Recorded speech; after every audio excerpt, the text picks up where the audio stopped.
Halika. May dinala sa atin ditong Kingko Super 8. Medyo natambay ito ng matagal. Ayan, tinignan muna natin yung langis.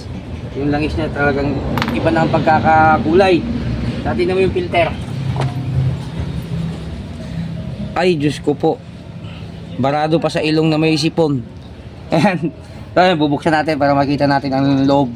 Kasi may stock up yung makina. So, ang ginawa natin, inano mo natin ng flashing. Umikot bahagya pero mukhang stock up talaga. Ayan, bubuksan natin.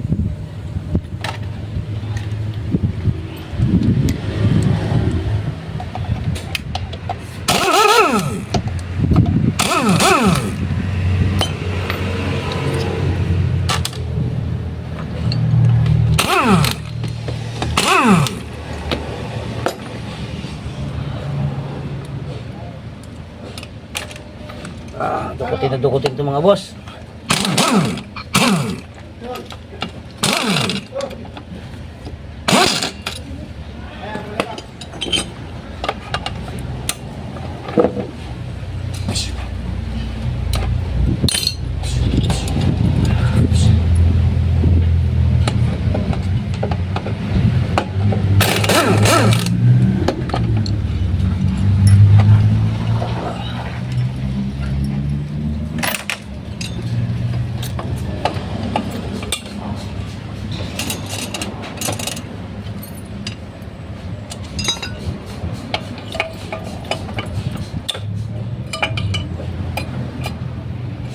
Grabe kadukutin itong Kingko.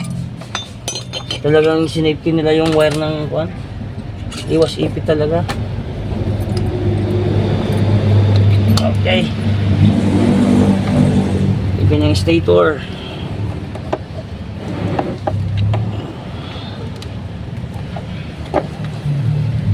Iwas natin yung stator na yan.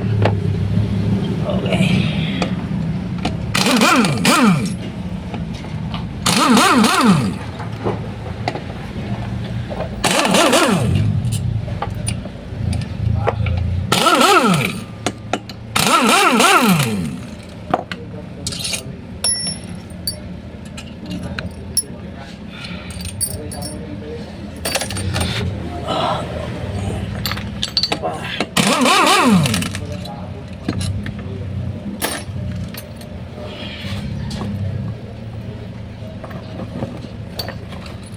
Yung lang.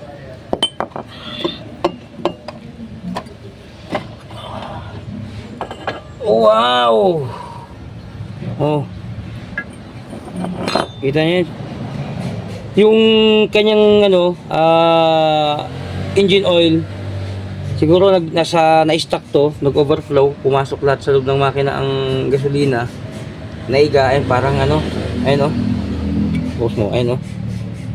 Parang espalto. So ito yung sanhi ng pag-stock, pati mga bearing nito may stock up. Sigurado ito overhaul, palit lahat. Mga bearing parang refresh. Ayan, update na lang natin yung kanyang may-ari nito kung ano nangyari sa kanyang motor para makita niya na rin kung anong itsura. Ayan. Wala. So, ito mga boss, isa na naman ang cost na naman ito ay napanis na gasolina. Ayan, pagkatatambay talaga pagka ganyan na nangyayari ito. So, awareness sa lahat. Pag gusto nyo itambay ang inyong mga bike, hindi nyo muna gamitin, pull out nyo lahat ng gas sa tangke, karburador.